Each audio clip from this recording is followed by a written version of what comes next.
You are watching the Pan-African Daily TV with Dr. Susan Tata. The Africa we want. Unity, consciousness, our culture, our spirituality, our history. One Africa for Africans worldwide. Motherland's calling its diaspora home. Join my voice. Join my team. Join my campaign. Campaign 21 hashtag 1 million subscribers on the Pan-African Daily TV YouTube. Be a volunteer. Apply now.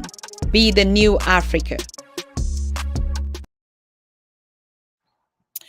Okay, greetings to you good people.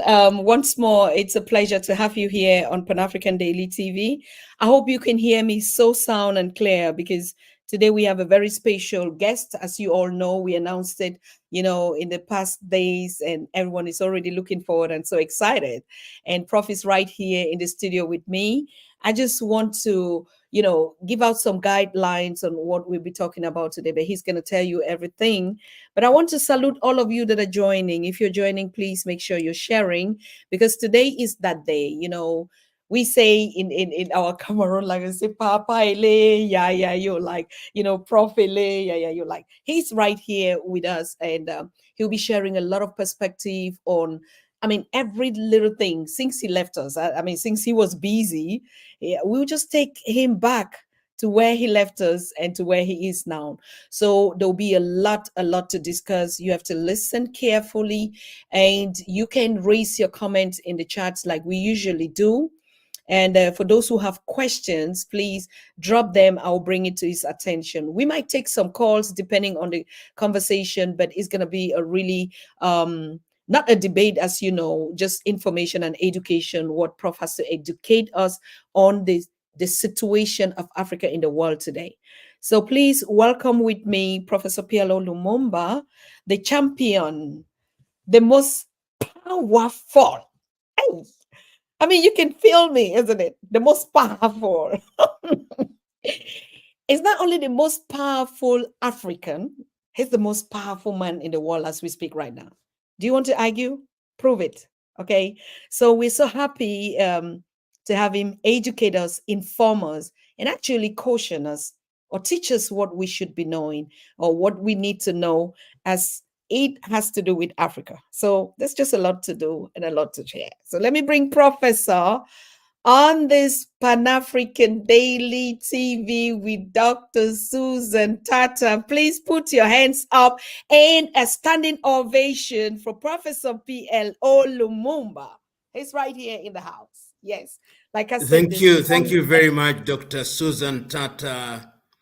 And I'm glad to be here with you this evening.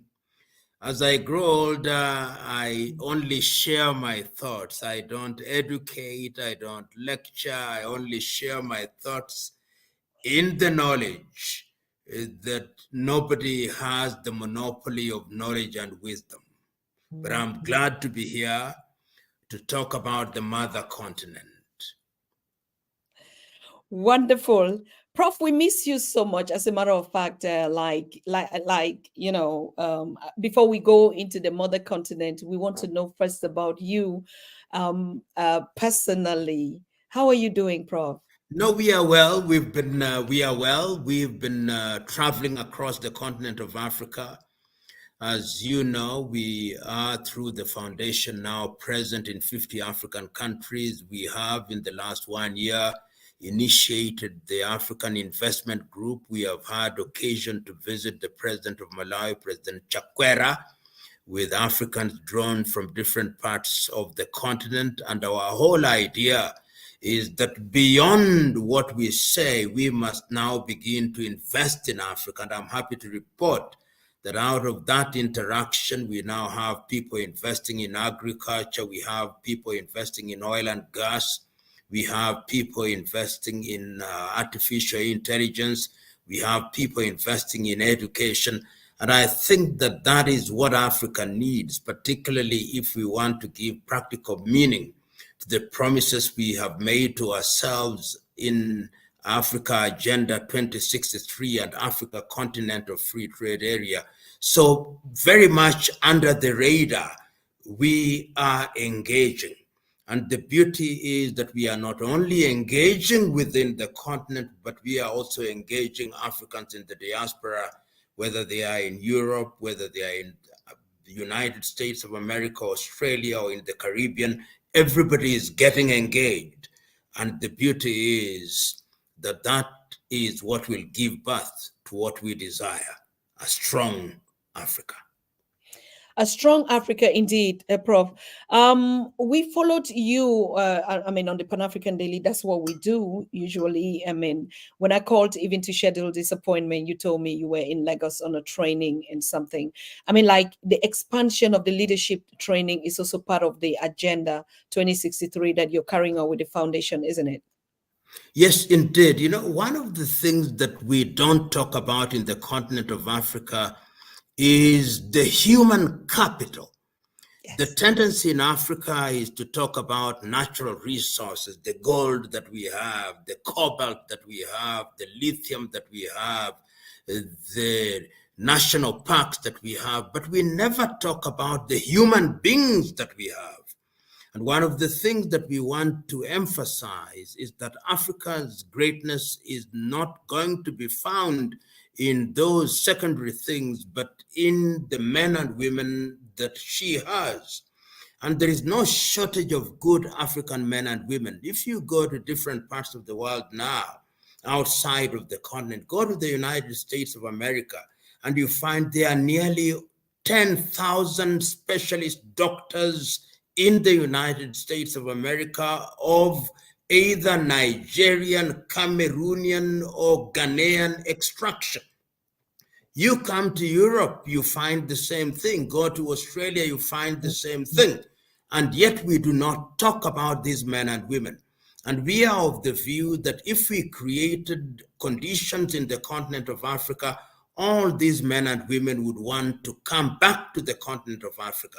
And when we are traveling to Lagos in Nigeria, or we are going in Abuja or Dakar in Senegal, we are repeating this mantra that Africa's greatest resource is human resource, because human resource is the mother and at once the releaser of all these other resources. Absolute. Correct. Like you said, the power of the Africans is found also in the diaspora as well. And I saw recently on one of your outings, and like, even though you say you don't teach, but yeah. that to me was not just bringing an opinion, but it actually resonates when you say Africa is angry. So I just kind of put it like, and oh, absolutely, Africa is angry because there's tens of thousands of skills of its children in the diaspora. Prof, can you imagine if they just say, we're not working for you again? What's going to happen out here? You know, when we talk about the anger of Africa, and this anger that we have must be canalized so that it has power. Yes. It is anger that gives birth, if it is positive anger, that gives birth to positive change. If you look at the continent of Africa, look at agriculture. We are still importing grain from Ukraine and Russia, which are at war. We are importing chicken and beef from Europe and from Brazil. We are importing toothpicks from China. We are importing things from other civilizations. And yet everybody knows that if you come to Africa, then you are in a continent that is the repository of all these things. And the only reason why we are not exploiting these things is that we are not organized.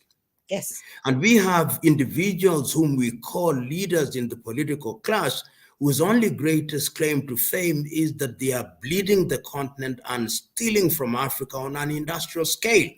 And yes, we know that we have the intellectual firepower, we have the ability, and if these abilities were to be utilized positively, then Africa would not be a continent that claims that we have a population of 1.4 billion And we have a combined GDP of 3 trillion, which is the same GDP as Spain and the state of California in the United States of America.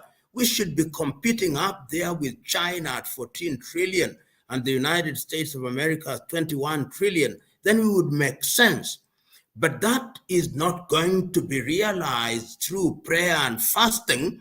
It is going to be realized when we roll up our sleeves and begin to embrace technology. We begin to earn the dividends of the fourth industrial revolution, of the fifth industrial revolution. We begin to deploy technology deliberately and positively in the knowledge that that is the way that we are going to unlock our potential and add value to the raw materials that we generate. And when one thinks about the possibility and the hurdles that we find in our path, which are man-made, remember that many African countries are now underperforming because once again we have allowed ourselves to be engaged in games of smokes and mirrors, where our leaders, like our forebearers, are being given a pittance to sell our continent to the other countries. China is alive and well in Africa. Turkey is here. The Indians are here. The Japanese are here. The British are here. The French are here. Not that we want to expel them, but we simply are saying that the rules of engagement should be mutually beneficial. We have blamed them for too long. The time now is for us to organize beyond agonizing. Absolutely correct. Yes, we are still on the continent of Africa, and we would be touching diasporas soon. Now, I mean, you've observed the recent happenings in the west of African countries like Niger, Burkina Faso, Mali, and the leadership that is in the hands of the young people. What would you think, or is it correct for one to say? I mean, the spirit of visionaries with an agenda, with a clear for Africa, that Africans are actually getting it, that they're understanding it. You know, when there were these changes in Burkina, in Mali, in Guinea, there are those who are quick to condemn, including ECOWAS, which has now backtracked and has removed the sanctions that were imposed on Niger, Burkina, and Mali. And they said that this was a disruption of democratic regimes. What they did not realize is that the people in those countries were angry and annoyed at the leadership, which was exploitative, which was insensitive, and that therefore when these changes took place, they saw them as revolutions. And on the basis of the evidence that we now have, in the face of many difficulties, when you look at Burkina Faso, the government in Ouagadougou is making decisions that are people-centric. The administration in Guinea is making decisions that are people-centric. The government in Bamako, and I'll be in Bamako in the next 2 weeks, are making decisions that are people-centric. And that is what Africa is asking for, because many Africans have now come to recognize that these periodic 4-year SACO elections or 5-year SACO elections are rigged and manipulated, so that the populations have become helpless, and they now know. And you remember, not so long ago when I was a student, there was a leader in Latin America called Anastasio Somoza. When he lost the election and his opponent told him, "You've lost the elections," he said, "Yes, I've lost the elections, but I've won the count." Many African so-called leaders win the count rather than the elections. And if therefore we trust these imported and inherited so-called democracy, then the countries will not realize their potential. In a nutshell, I'm saying what we want to do is to encourage changes. The desired change should be changes that are participatory. But if there is a need for disruption for the purpose of restoring order, as we have seen in the Sahelian countries, so be it, because it is necessary, as we have seen with Burkina Faso, with Mali and Guinea, that sometimes you've got to take action that entail the cutting of the umbilical cord with the former enslaver, so that you are truly free. This is what Malcolm X used to say, distinction between the house Negro and the field Negro. And many African countries are now saying, we are tired of being house Negroes. We want to be field Negroes. So let us see how these revolutions take us and how far they will change the game. But remember that all human beings are liable to abuse power. Yes. So the people in those countries must be eternally vigilant, so that when the leaders are going off track and off rail, they are called to order. And we in the continent will be equally vigilant with them. Absolutely. Thank you so much for that point. It's very clear and simple. Just looking at the whole situation, we hope, like you said, power corrupts. No one ever knows when they get there. The manipulations and the invincible hands, like you rightly say, will play a vital role. It's for the people to hold this leadership accountable. Now, talking about accountable, Professor, we saw this recent happenings too in Congo. I mean, Congo is bleeding. Congo has always been that way. But right now, it seems as if, it is in the hands of Africans themselves and also the external forces. What would you say is concerned the rhetoric that Africans or the world is thinking that, Excellency Paul Kagame is the one that is causing trouble in Congo? I mean, Congo, for how many years today, we've always known that Congo has always been the crying child of the continent. And some people even say it loud and clear, if Congo is not free, Africa can never be free. I don't know whether is correct to say. Doctors, I hear you. There are many narratives about Congo. And you must remember that Congo was designed to fail. When Congo regained her independence under the prime ministership of Patrice Emery Lumumba and the presidency of Joseph Kasavubu, with King Baudouin as the king of Belgium, the whole idea was that Congo would fail. And within less than 1 year of Patrice Emery Lumumba becoming the prime minister, they had assassinated him.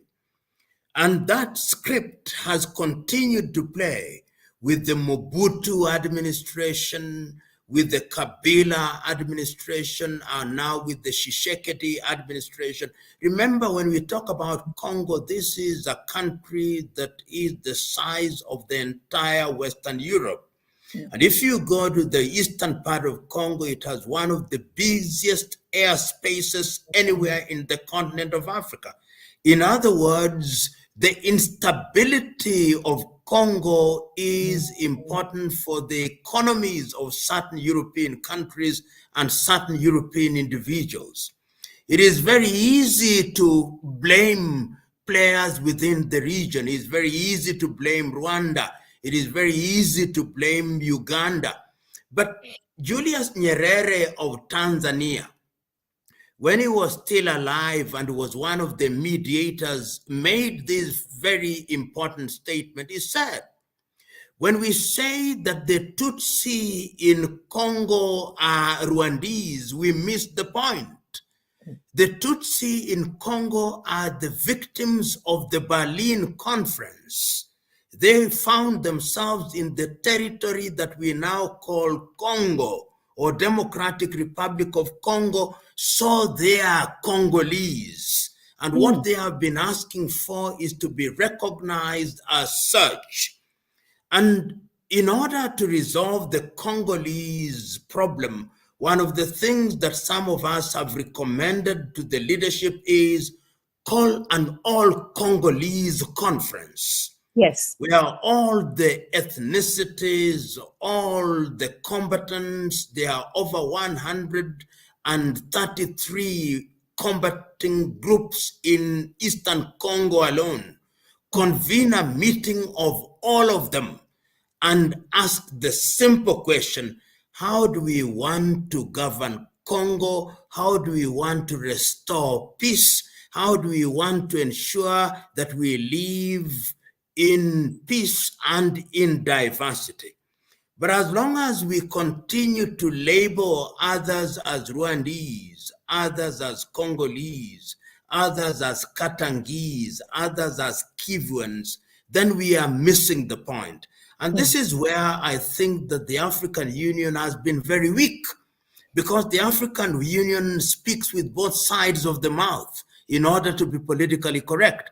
And the time is now for African leadership to come out clearly and say that we need an all-Congo meeting to discuss the future of Congo and the governance of Congo. Short of that, remember that there are other external players, those who want to mine cobalt, those who want lithium, those who want diamonds, those who want gold. The chaos and the instability in Congo is the perfect environment for them, because they then take away all these resources without paying anything to the Congolese people. And it is the duty of the Congolese and Africans of goodwill to put a stop to this. This idea of ensuring that Africans are in a permanent state of conflict by creating insurgency and accusations and counter accusations is missing the point. And the point is, the time is now for us to resolve the Congolese problem. Absolutely. Thank you very much. Very pertinent, and that's the point. The time is now. The time is now, and we've seen the heat is coming. Yeah. Still on the continent, in you touched the mother house. There've been some reshuffling. I don't know. I mean, what do you think about it? Reshuffling? In the reshuffling in the AU. You know, not much has happened, but let us look at the continent of Africa. I think if you look at the history of the Organization of African Unity, and you look at the very first meeting that was held in the month of May, on the 23rd through to the 25th day of May, with 25th being the African Day. And when the leaders met, the 32 of them met in Addis Ababa at that time, and you listen to some of the speeches that were delivered on that day by people like Nkrumah or Nyerere or Kaunda or Haile Selassie, they were quite clear. Yes. That you needed a United States of Africa. Of course, we ended up with this very loosely organized Organization of African Unity until, of course, in the year 1999, under the tutelage of Muammar al-Gaddafi, and ultimately we have the African Union. But the African Union, as presently constituted, is a weak body. Almost 70% of its budget is funded from outside. And the English saying is, he or she who pays the piper calls the tune. You go to the African Union, you find European NGOs are the ones that are funding the African Union.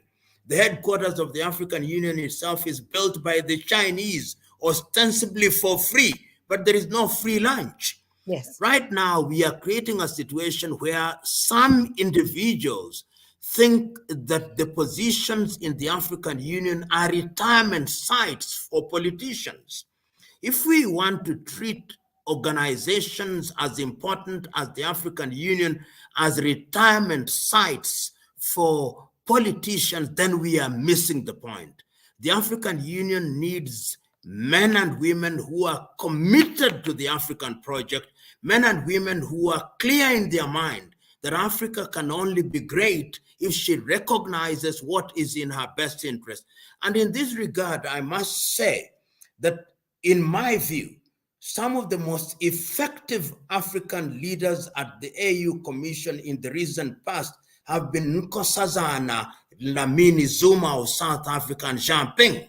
It is during the presidency of Nkosazana Dlamini Zuma that we came up with Africa Agenda 2063. It is during her presidency that we started talking about the Africa Continental Free Trade Area. And these are the things that we should give practical meaning to. And I pray and hope that the African heads of states and governments will not allow individuals who want to play short-term, short-sighted politics with the organization that is critical to the future of Africa, and that Africans will also wake up in the knowledge that we need men and women who are wedded to the African agenda and to the future of the continent of Africa. Ashe. Could not be better said. Coming back to the foundation, we saw recently that Honorable Julius Malema was in Kenya, flew in Kenya, and there was an official launching of the institute, Pan-African Institute, in the locality of Kenya. And there've been a lot of questions where people are like, yes, this is actually what we need. But what is the information? Is it an institute, or where it's going to offer, from what I hear, international studies in Africa, where even the diaspora can enroll their kids on online courses? Is it courses as well, or is putting the cornerstone and something is coming behind it? You know, when on the 9th of November, we invited my very good friend, Julius Selo Malema, who incidentally is celebrating his 42nd birthday on the 3rd of March, and let him receive our greetings for his birthday on that day. And he graciously came. And what we are doing is to establish Pan-African institutes. Yes. So what you saw happening in Kenya is the beginning. We already have a registered institute at Eden University in Zambia. Mm-hmm. We will be going to Uganda. We will be going to different countries. And we hope that in the next 10 years, in every African country, we will have a Pan-African Institute teaching us the history of Africa, the history of Pan-Africanism, and not only resting there, telling us that in order to give practical meaning to Pan-Africanism, we must engage with things that affect the quality of people's lives. When we talk about Ubuntu, when we talk about agriculture, when we talk about technology, is there an African way of doing it? This is what we intend to do. And in the short to medium term, we also want to use the Institute to educate Africans about African history, about African spirituality. When my good friend Joshua Maponga is talking about African spirituality, this is the forum at which he should be articulating this. When my young friends such as Wodemeyer are going to the Caribbean, we want that message to be sent to that part of the world. When my younger friends like Mkumbi and Ture and you, Dr. Tata, and others are talking about this, we are talking about these things in a manner that is going to give practical meaning. And we say this because we in the continent of Africa are in the business of complaining. We are complaining no more. We are no longer complaining about the Confucius Institute. We are complaining about nothing. We are simply saying we are going to move the agenda forward. And I'm very happy that my good friend Joshua Maponga is here. And we are charging him, because it is men and women such as him that are going to move the agenda forward. And The Institute is going to be there, and we are in the very early stages of the formation and concretization of our agenda.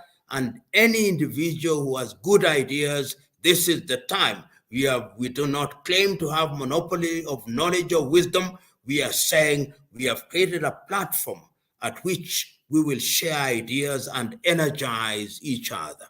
And Wonderful. to conclude about the agenda of people like Julius Selo Malema, and I agree with Malema in this regard, that economic freedom is critical. If you go to countries such as South Africa, countries such as Namibia or Mozambique, you still find that the economies of those countries are externally dominated, so that there are plantations which are being used by the erstwhile colonizers. And the time is now for us to begin or to move from preaching to implementation, so that we have legitimate economic freedom where the indigents of those countries and most parts of Africa can partake of the largesse. And this idea, when you go to many African countries, you have people say, we are sharing the national cake. There is no national cake to be shared. We are baking the national cake. You must tell ourselves, there is no cake which is ready-made. There is no manna. We are baking the cake. Once you have baked the cake, then each one of us will have their piece. Ashe. I think you're very correct. Like someone said, Africa has to turn the page, has to turn the page over to a new Africa. And I say, no, Africa actually has to tear the page. It's correct. Absolutely. Exactly what you're saying. We're not turning any page, we're tearing it off. That Absolutely. Page that never was, to start from the beginning to build up a new Africa. Prof, I want to go back to a question that someone is actually asking here about the issue of I'll come back to the issue with Joshua. I also see your good friend Tony Jaja is also here. Oh, And okay. all of them are sending greetings to you. Regard to those great men. Thank you. You were informed. Of course, you are informed all the time. The situation that happened in the Caribbean or with Wademaya partly, and also with your good friend Maponga Joshua the King. Now, and I've heard you said a couple of times that the African passport is a burden. Mm-hmm. Oh. It's sad.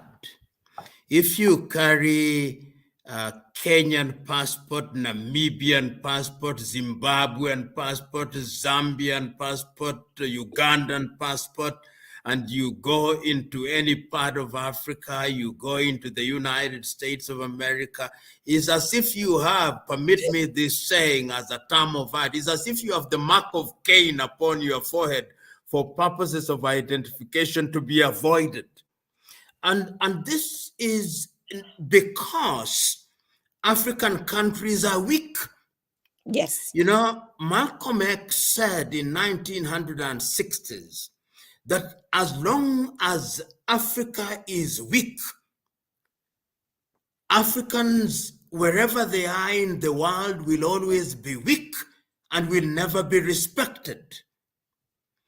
And when you see my friends going to Dominican Republic in Santo Domingo and being asked some of the most unnecessary questions, is because they think we are weak.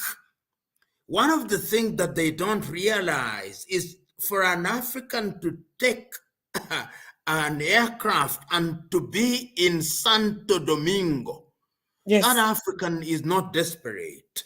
Absolute. That is an African who has sacrificed funds, who is an accomplished individual, but they don't think like that.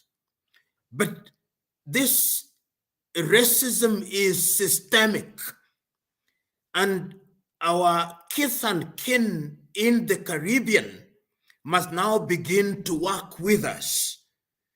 And somebody like Mia Motley, whose voice is now being heard in the Caribbean from Trinidad and Tobago and Barbados must now begin to campaign that if we have a single African passport, and this is one of the things that some of us are talking about, that Yes. the time is now that the African Union must have an African passport so that when I want to travel the world, I'm using an African passport.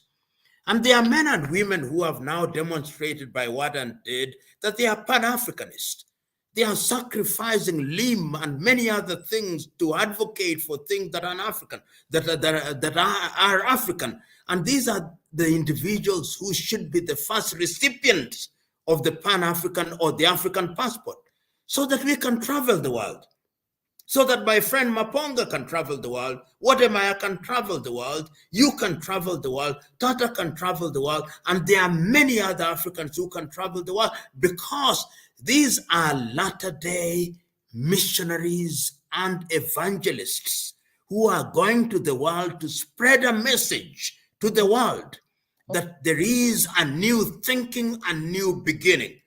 But as long as we are weak, as long as we are operating in silos, as long as we are playing little games in our little post-Berlin countries, then we are not going to realize our potential. Then we are going to be manipulated. Then we are going to be insulted. Then we are going to be abused. Then we are going to be mistreated. Then we are going to be treated like pariahs. Then we are going to be treated like lepers.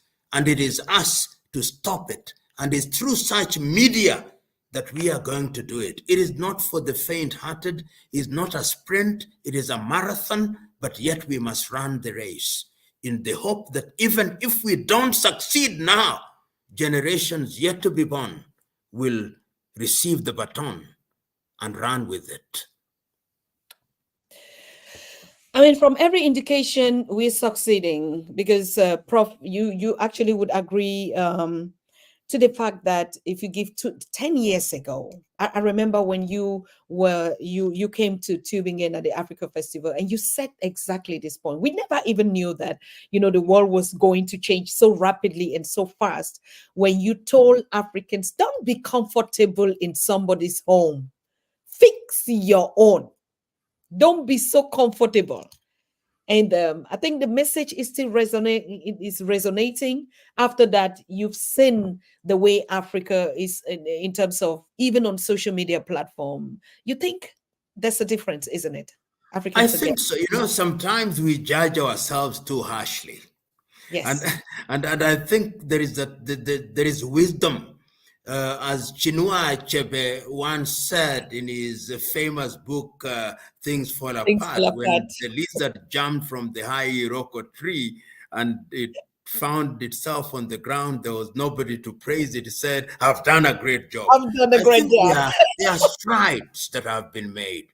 Look at this medium. How would I have known individuals such as yourself? How would I have met people like Maponga, people like Wademaya and Ture and many other Africans that I've met, but for this medium? People like Arikana Chihombori Kwao and many other great African men and women.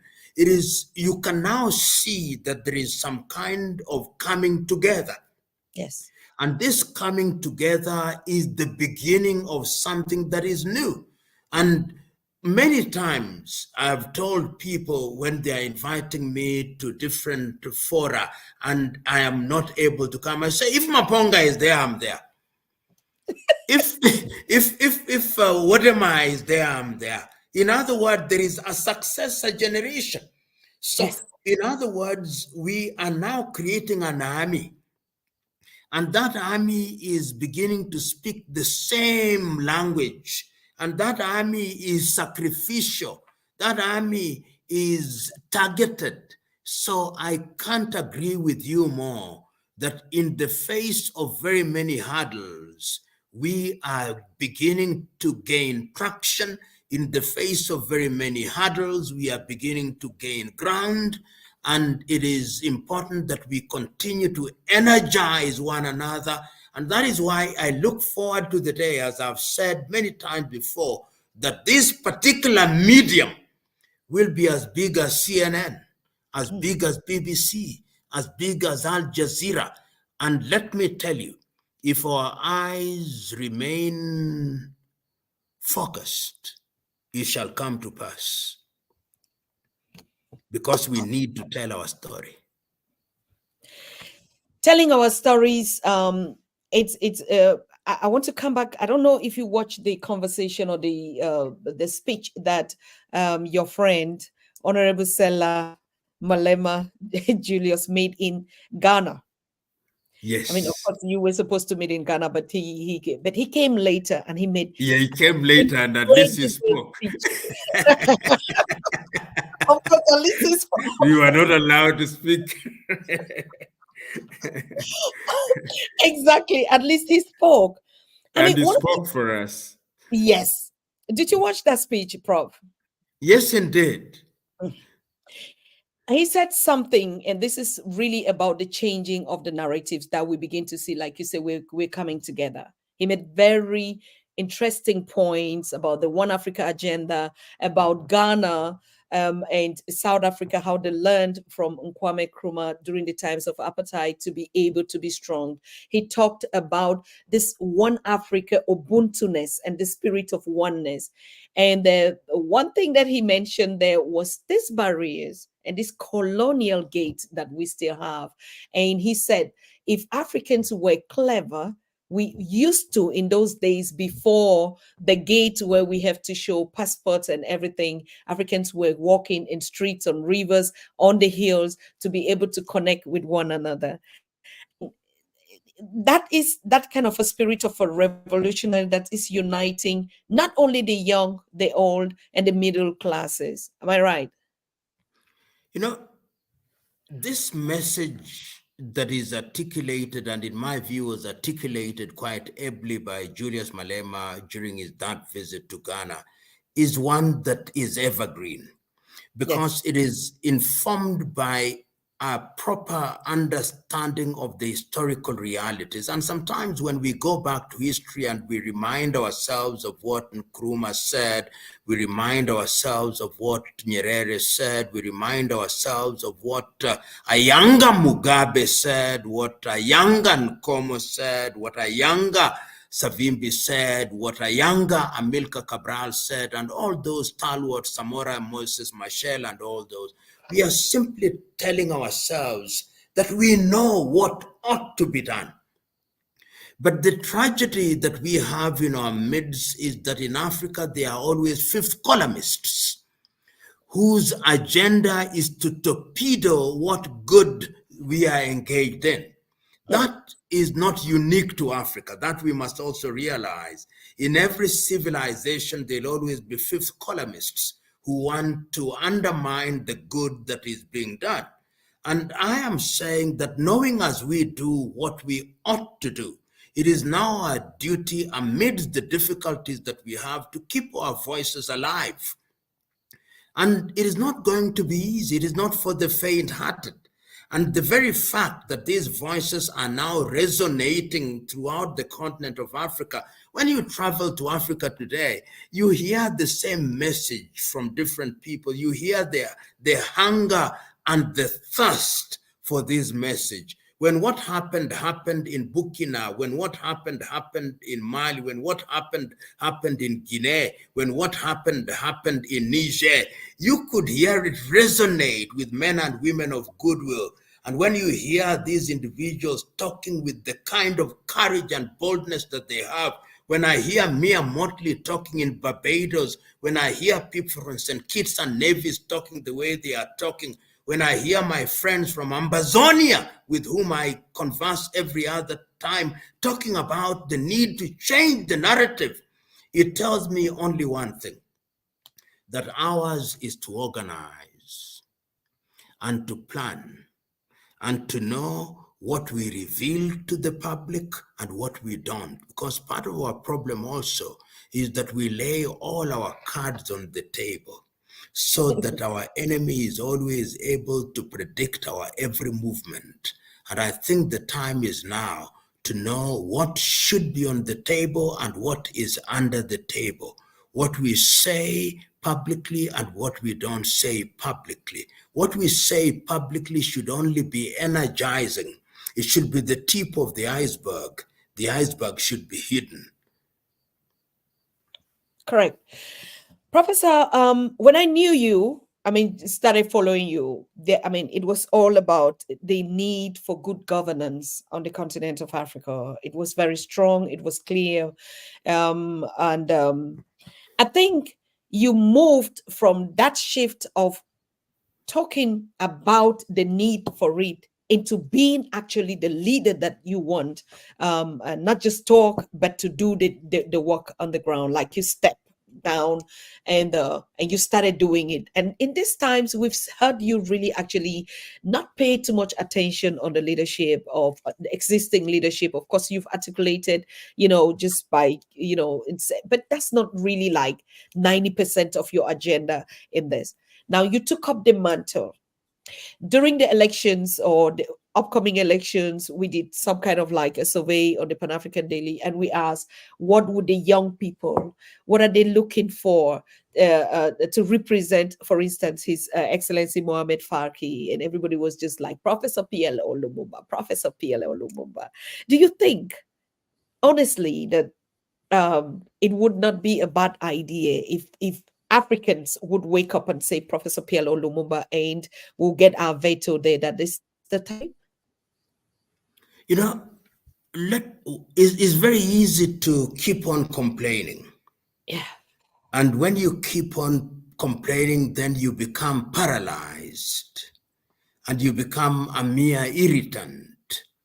But I think we have a duty to move from that space to begin to act.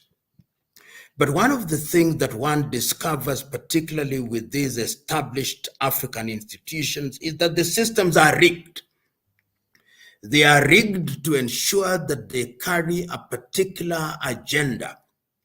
If you look at all these organizations, all the regional economic communities, you'll discover that they are being funded by countries or NGOs from different parts of the world. Right now, for example, in West Africa, ECOWAS, the ECOWAS headquarters is being built by the Chinese. The Chinese are building it because they know what they want to do. The African Union headquarters is built by the Chinese.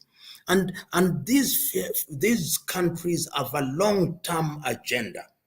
So that if you wanted to penetrate these institutions, even if you have good intentions, despite the best intentions of the best of us, we will discover that you will be hamstrung. It will not be easy to achieve the things that you set out to achieve. First of all, because you do not have the funding. Two, because you have people whose agenda is designed to ensure that every move you make is undermined. And it is now necessary, and I'm very serious about this, that if the African Union does not get the proper leadership that it deserves, Africans must have a people's union in Africa. Oh. It is not going to be easy, but we must say that the existing institutions cannot work, are not designed to work. Let us create parallel institutions that are going to achieve what we desire. Because if you have an African Union that is funded by GIZ, an African Union that is funded by USID, an African Union that is funded by the Chinese, when will it be able to do things that are in the best interest of Africa, other than hosting annual jamborees? So it requires, and I have no doubt if I were to be the chair of the African Union Commission, even for 1 year, assuming that I'll last for 1 year, I would propose fundamental changes. And I know quite a number of African heads of states and government who are actually willing and desirous of ensuring that those institutions work. But they need individuals who are going to work. They need a chairperson who is switched on, a chairperson who is not going to play politics without office, a chairperson who is not a megalomaniac or an egocentric individual who wants his ego to be massaged, a worker, a heavy lifter. But are we going to get such an individual? Unfortunately, holding all factors constant, it is not going to be easy. But yet, we must have our skin in the game. We must throw our heart in the string so that even if we fail fighting.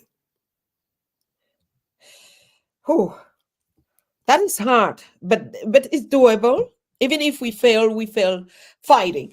I like this idea of alternatives because I think I'm also of the same impression that if no matter how good, no matter how nice, no matter how strong any leader is, it's difficult to sit on a foundation that has been established like the AU. But to create an alternative, like you said, the People's Union, is the same thing like in religion. Now we see African spirituality coming up because Absolutely.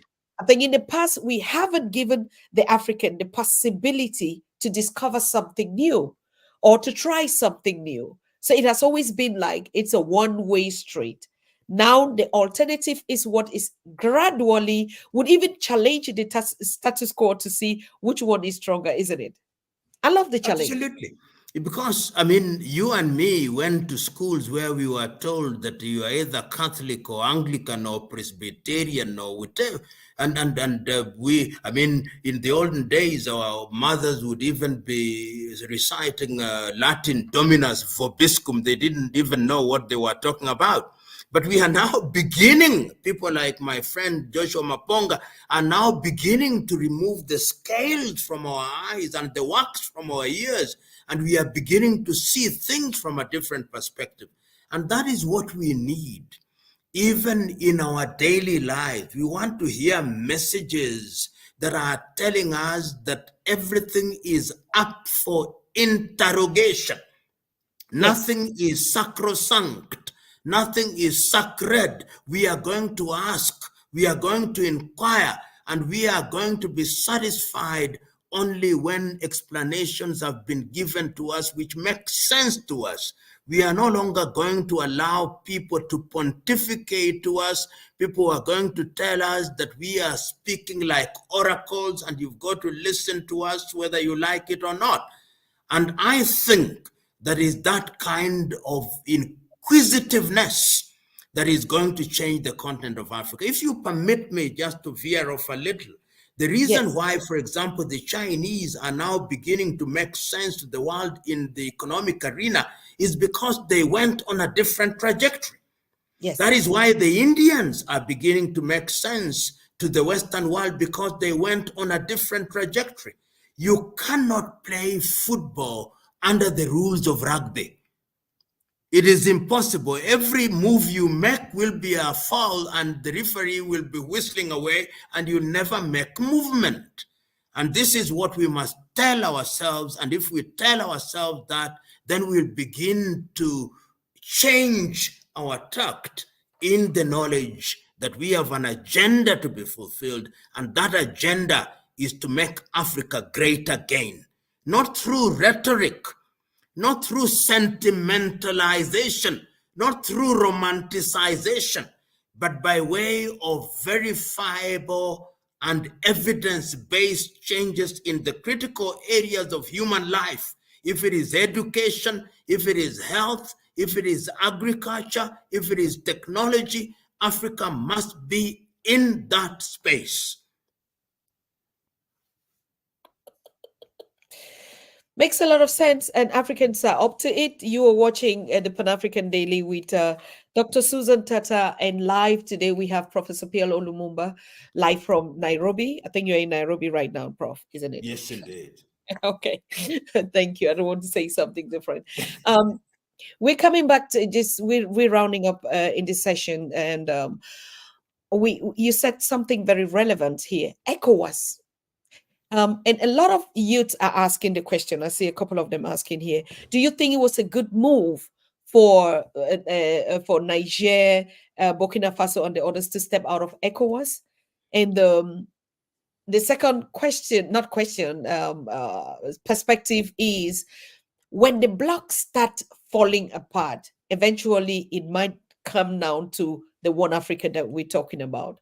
And then the last thing is your good friend and your brother in the diaspora, Professor Dr. James Small, has been sitting in here for you all the time when Yeah. you were on the continent, as I can say.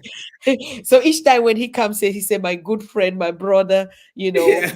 Lumumba," and stuff like that. But he said something in the last conversation that we had, and it was very important. He said, and this thing, you said it also when you were in Germany at the Africa Festival. You said, Amazonians or Southern Cameroonians must know how to call themselves. So Professor James said the same thing. Africans must know how to call themselves because we are African Americans, Africans on the continent, melanated people, black people, and Europe, and this, and it's like we don't even know who we are. So he came out with a hashtag and say, "We are Africans." Doesn't Yes. matter if anybody asks you, "Who are you?" I am African. Because in the logic of the sense, the more we start saying, you would say, "I'm born in Kenya, but I'm African. Yeah, I'm born in absolutely. Cameroon, but I'm African." But in the diaspora or other people who wants to keep us always disunited, even when you say you come from Africa, they say, "Yeah, Africa is made of different countries. Which country do you come from?" And we say, "No, we refuse that rhetoric. We are Africans." Doesn't matter whether from the continent or European, anybody that is born in the diaspora or on the continent, it is African. Is it correct? We are Africans, period. We are Africans, and you see, because we Africans have always allowed themselves to be defined by others. If you look at the history of our kith and kin in the United States of America, during the early days of the struggle for human rights under individuals such as Martin Luther King Jr., they were Negroes. Then you graduated in the minds of the whites from being Negroes to African American, then you are colored. The time is now for us to say we are of African origin, we are Africans. Of course, we'll be born in some place in the continent of Africa. Then you can qualify, I'm an African, but I was born in Banjul, the Gambia. I am an African, but I was born in Khartoum in Sudan. I'm an African, but I was born in Juba. I'm an African, but I was born in Harare. I am an African, but I was born in KwaZulu Natal.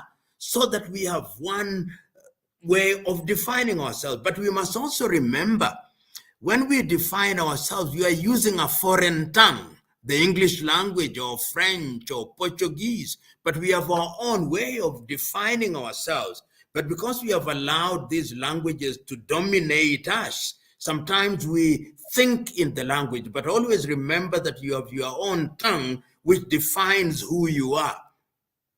So that is critical. And I have no doubt in my mind that going forward, we will define ourselves properly. Correct. Absolute. But in the Yes. meantime, we're Africans. Yes, And but there is a question that you asked, which I want you to repeat because ECOWAS. yeah, ECOWAS. You know, I am one who believes, as do many other Africans of goodwill, that when we want to build the African Union, the building blocks are to be found in the 8 regional bodies. ECOWAS is a very critical body that brings together over 14 countries. SADC is critical. East African Community is critical. Central Africa is critical. The Horn is critical. The Maghreb is critical. But when Niger and Burkina and Mali wrote a letter to the ECOWAS Secretariat in Abuja saying that we want to withdraw, they were responding. You must remember that this kind of reaction is the reaction of the unheard. They had been using different avenues to appeal to the political leadership in that part of the world that we want you to listen to us. We did not take the decisions that we took lightly. Look at our population. They accept what we did because they knew that the people we removed from office were lackeys and appendages of a foreign power. And we are here to disrupt those foreign powers so that we must restore something that is in the best interest of our countries. Nobody was listening to them. Instead, there were sanctions. Instead, they were doing all manner of things that were affecting the population. And people don't know. But on the 13th day of February, the retired Nigerian President, General Yakubu Gowon, wrote a letter to ECOWAS telling them that I am one of the people who was present when ECOWAS was founded. I am requesting you to accommodate them and to lift the sanction. I, upon receiving that letter, actually did write to General Gowon and said, I thank you, because what you are doing is what has been missing, and this is what is needed. And luckily, as a result, and I think that is the case because of the work of General Gowon and other people like Mohammed Ibn Chambers, then ECOWAS saw the wisdom of lifting the sanctions of Niger, which is a good thing. And I've seen the different envoys have now gone to Ouagadougou, and I hope that they will be rehabilitated so that they feel that they are part of the family. Because if ECOWAS begins to disintegrate, when you begin to lose critical members, then it will be sending a wrong message. And that is what Africa does not need. But it is also a clear message to the politicians in the continent of Africa that you must not allow yourselves to be dictated to by foreign powers. Niger, Burkina, and Mali realized or thought, and I think they were right, that the French were telling ECOWAS what to do, and that therefore they were being forced to do things at the behest of France, who were wearing masks which were black and African through ECOWAS. I'm one who believes that ECOWAS, a strong ECOWAS is good. A strong SADC is good. A strong EAC is good, because that is what will strengthen the African Union. So I'm happy that positive movements are taking place now. Wonderful. What do you think, in your opinion, was the driving force onto which they changed their opinion? Do you think it's because Excellency Gowon actually called them to order and they could reason out? So in this case, it means Africa really need people to speak out and to correct the wrongs of their counterparts. Absolutely. We need men and women of goodwill to have their voices heard. I know that there were quite a number of subterranean diplomatic activities. I've already talked about the activities of Mohammed Ibn Chambers of Ghana and other individuals, people like Olusegun Obasanjo and others. But I think the thing that tilted it was the open letter that was written by General Yakubu Gowon. And I think that diplomacy, we don't do very well in Africa using some of these individuals who have held public office and use them to good effect, because they have nothing to lose and nothing to gain rather than that which is in the best interest of Africa. And I think the grand standing that characterized the attitude of ECOWAS in the early days, giving ultimatums: if you don't do this within 14 days, we are going to intervene militarily. Then they realized that that kind of shadow boxing, that kind of gunboat diplomacy, if you may, is not necessary. Because when you apply these sanctions, who suffers? It is not the leadership that suffers, it is the common people. Look at, if you are flying from Nigeria to Europe, you had to avoid the airspace of Niger, which made the journey longer and more expensive. So there are things that people do which appear to have little consequence, but if you look at them cumulatively, then they have a very major negative impact. And I'm happy that sense is beginning to return and that the correct decisions are being made. My hope is that all these leaders will now be invited at the next extraordinary ECOWAS meeting for purposes of being welcomed back into the fold so that people can reason together. Wonderful. One last thing, you talked about the investment that the investment sorry platform. Um, is it going to be also something like in future could become the alternative of a chamber of commerce, where I mean an alternative? I just said alternative to Not necessarily. We yes, let it not be understood that we are creating alternatives. To me, the best case scenario is synergies. So that when we create these initiatives, if we are people who want to pull in the same direction, then there should be a symbiotic relationship where we capitalize on our strengths. And the Pan African Investment Group therefore provides that platform where we are beginning to persuade African heads of state that an investor need not be somebody from China or somebody from Europe or America, that even Africans can be investors within the continent of Africa, so that absolutely. within the meaning of the Africa Continental Free Trade Area, somebody from Namibia, somebody from Harare in Zimbabwe, somebody from Maseru in Lesotho or Mbabane in Eswatini can be an investor in Ghana and in Banjul, and they need not come with billions. They could possibly just have $100,000, and they find somebody in Yaoundé or Douala or Buea, and they found an organization which will then grow. That is the intention. And I was very happy myself when we had this conversation with President Chakwera of Malawi. He was quick to understand. And through that interaction, we have now had investments that are beginning to take place in Malawi, in Ethiopia, in Lagos, in Nigeria. That is the way to go. Because if we are not careful, it would be a danger to us that the Africa Continental Free Trade Area is going to be dominated by foreigners. And we Yes. will once again be wailing and kicking and lamenting, and that will become our monotonous sing-song, which we don't want to happen again. No, no, no, no, no. Nobody wants to Yeah. happen that. What is the situation with Kenya and Haiti? You know, one brother, I am personally one who thinks that there is nothing wrong. I personally hold the view that in the Haitian problem, the immediate resolution would have come from the United States of America. I mean, this is a country that is across the border, if you may, from the United States of America, which claims it is the strongest nation on earth. Why can't the United States of America provide 1,000 policemen?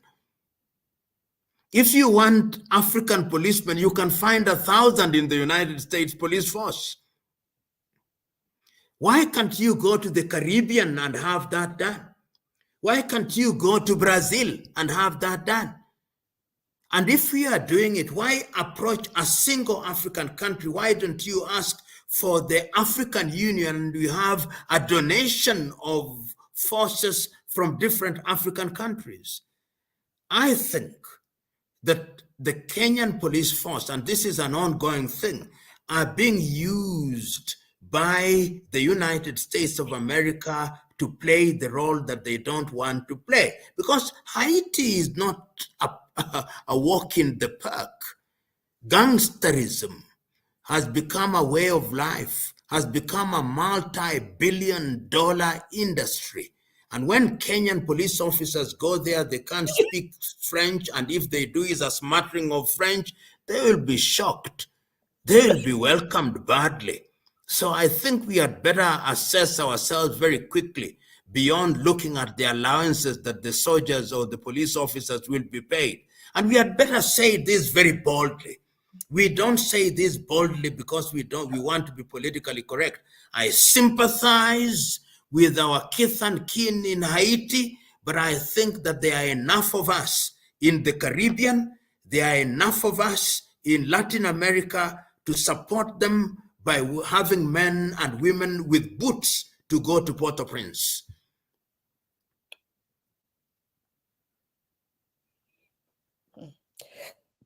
That's tricky. The Americans, of course, would say, "Oh no, that is not true." They have been there themselves and they know what happened. So as a matter of fact, like Kenyans, I mean, they would just go and they just be coming back because that's what Africans were saying. You are trying, step your foot in Haiti. Oh, they are saying that. Look at our own police people, even on the street, they can't even know, to be honest with you, Prof. They were just sending these guys to go and be slaughtered. Of course. And I've no shortage of friends in Haiti. And they tell me, do your people know? Have they had a proper assessment beyond the academic textbook intelligence that they have? He tells me, if I tell you the bush intelligence, which I think is more realistic than the textbook intelligence, don't send your young men and women to the slaughter. But even looking at it in terms of local politics, it's like you're sending two brothers to just kill each other, isn't it? These are Absolutely. siblings.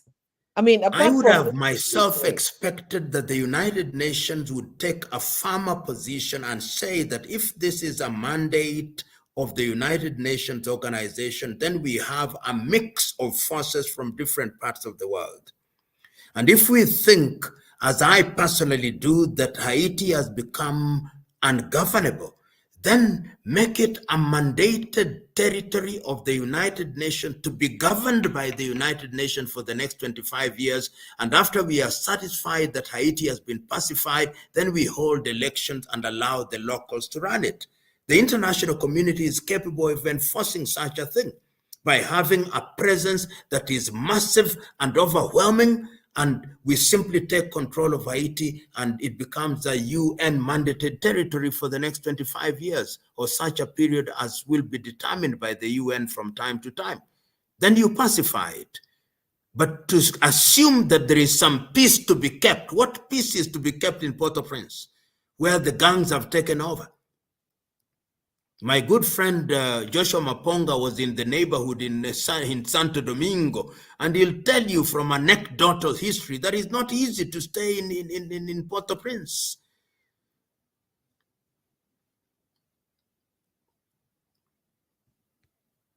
Thank you.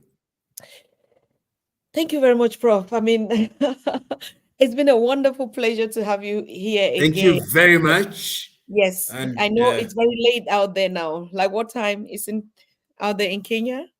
What time do we have now? is after 11 p.m. in Kenya. Oh, please, apologies to the Queen. Okay, forgive Thank you me, very boy. much, and we Thank wish you, you the Prof. very best. Thank The you. mother continent requires voices of goodwill to keep on speaking for and about her. We Thank wish to you. see you anytime soon again on Pan African Thank you. Daily, Prof. Thank you Have so a very good much. evening. Good night. Good night to Good you. night. Bye. Thank Good you. night. Good. Wow, thank you. Thank everyone that has been here.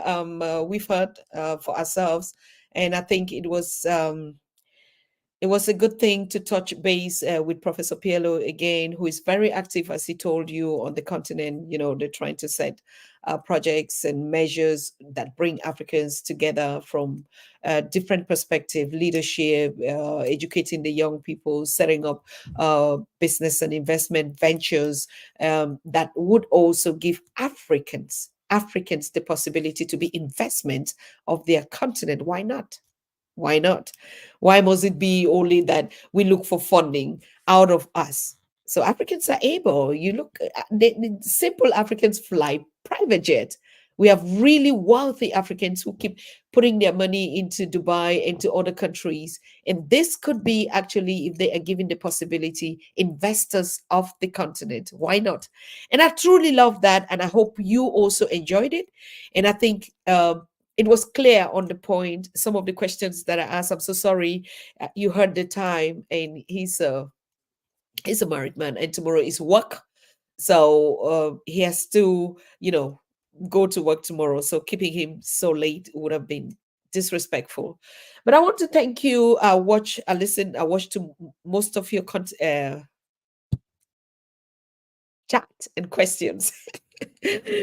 sorry, it was not possible, but Prof was equally reading them. So most of the things that he actually was answering and responding to, I think it coincided also with your questions so far as it is concerned. I want to thank you. We'll also be rounding up. You can see I'm cold. I'm still cold a little bit, but we want to give a shout out to two personal friends of us who have birthday today, and all to the celebrants of birthday. We want to think about our brother. He calls himself by Imhotep, and that is King Dennis Bodwright of Detroit. You know, he wrote to us and, I mean, shared on his Facebook that he just clocked 54 today. And we're celebrating with you, my brother out there in the Detroit. And keep it up. We see the good work that you're doing, you know, with your African Center, with the Center for African Studies right there. You've been everywhere. You've been to the graves of our ancestors there, to Malcolm X, to all of them, to clean their graves, put them flowers. You've been everywhere, and we follow you up. So it's a very good thing that you're doing out there. I would like to have you on the show some other time. And we want to also give a shout out to one of our sisters in Switzerland. She also was celebrating her birthday. And if you are celebrating your birthday or your Earth Day, please, we do join you in your celebration and wish you a happy Earth Day to you and your celebrants. If you want us to shout out to you or to give you, announce your birthday, please always text us, right, at panafricandailytv at gmail.com. You can share with us. And for some of you that are here for first time, please consider subscribing to Pan African Daily TV. I'm so happy about one thing that he said. And this is something that we've been saying here all the time amongst ourselves. And he made it clear again today. Pan African Daily is going to be the future media of the continent, whether we like it or not. There's nothing to argue or nothing to dispute about it. It is a voice of the ancestors. It is the voice that is connecting Africans everywhere, worldwide, for Africans to share their stories, to change the narrative, to tell it from their perspective. It is also a medium where we advise ourselves, both the youth, the senior, and the elders, on. I'm so sorry. I'm really sorry. I'll be closing shortly because I'm just, I'm cold. You can hear from my voice. It's terrible. It's terrible. Right. And yeah. So it is upon us. We said it, Pan African Daily TV is a non-commercial platform, as all our initiatives are. And all our interest here is to share perspective, stories, connect, unite us on our continent and Ubuntu-ness. Nothing more that we do here. So, but you can support us, of course. We live only by donations and through your goodwill support. And I've been putting it out here. Some people ask, and I want to thank those of you who actually reach out to us and, or made a donation. Consider donating by using our PayPal. Yeah, it's as simple as the email, panafricandailytv at gmail.com. The one last thing I would like to leave you with before I go, I would have been here really to spend some time with you, but I'm just feeling cold. I'm not sick, but I'm cold.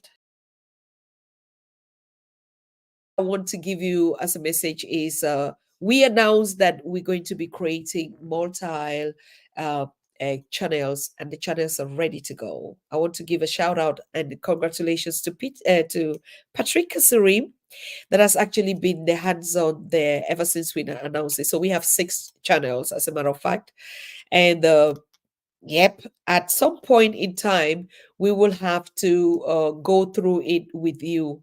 Right now, we're just trying to put description, put some content out there for you to connect. But what I want to say is one of the biggest part of those channel is African spirituality. You heard Prof said it. African spirituality is the game changer, just like every other thing. Now, this is going to actually teach us a lot, because when we hear the word spirituality, it causes some kind of, like, I don't know, some kind of disturbances amongst the different religious groups. No, African spirituality is not against Christianity or against Buddha or against religion or against Catholic or against this. African spirituality is just the way Africans perceive nature, the way Africans perceive the creator God, the way Africans articulate it. What kind of rituals do they celebrate? How do they practice their indigenous culture and spirituality? And this is not new because, as a matter of fact, this is what started from our forefathers onto us. So, but for far so long, it has been swept under the carpet. But just like every other changes is taking place on the continent of Africa, so is African spirituality as well. Then another latest one that we had to modify was the channel where we're going to speak in all languages. That one is called the local language channels, right? We're going to be whether it's Swahili or it's Pidgin or it's Yoruba or it's how do we call it again? Or Meta, my language, or Igbo language, or French or English or Portuguese or Chinese or whatever.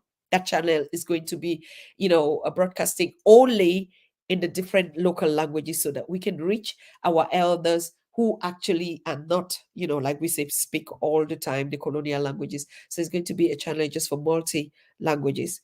So yes, I think that's just all I have to tell you today. Thank you very much, Kofi, for saying, oh, Dr. Tata has a cold. Yes, I do.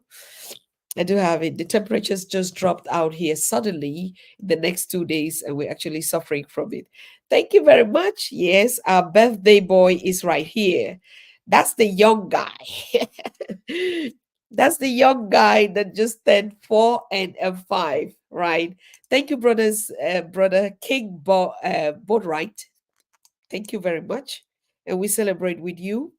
And we saw you having so many kisses from Zuri was giving you kiss, your queen and everybody. So we do kiss you too.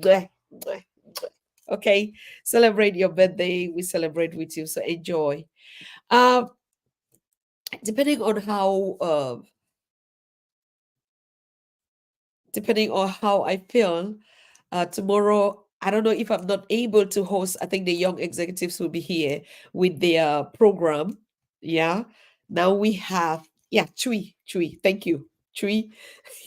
Now we have the Youth in Focus that is coming up on Pan-African Daily. And I think if I'm not able to host the program, they will definitely be here. But we'll be live the whole weekend. So stay in touch, stay in tune, and I wish you all a good night. We see us tomorrow. Okay, I'll be a guest because I can speak. Right. So I wish all of you a happy weekend for those that are already entering into weekend tonight. Okay. Good night to you. Bye-bye. You are watching the Pan-African Daily TV with Dr. Susan Tata. The Africa we want. Unity, consciousness, our culture, our spirituality, our history. One Africa for Africans worldwide. Motherland's calling its diaspora home. Join my voice. Join my team. Join my campaign.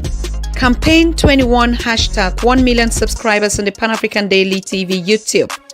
Be a volunteer. Apply now. Be the new Africa.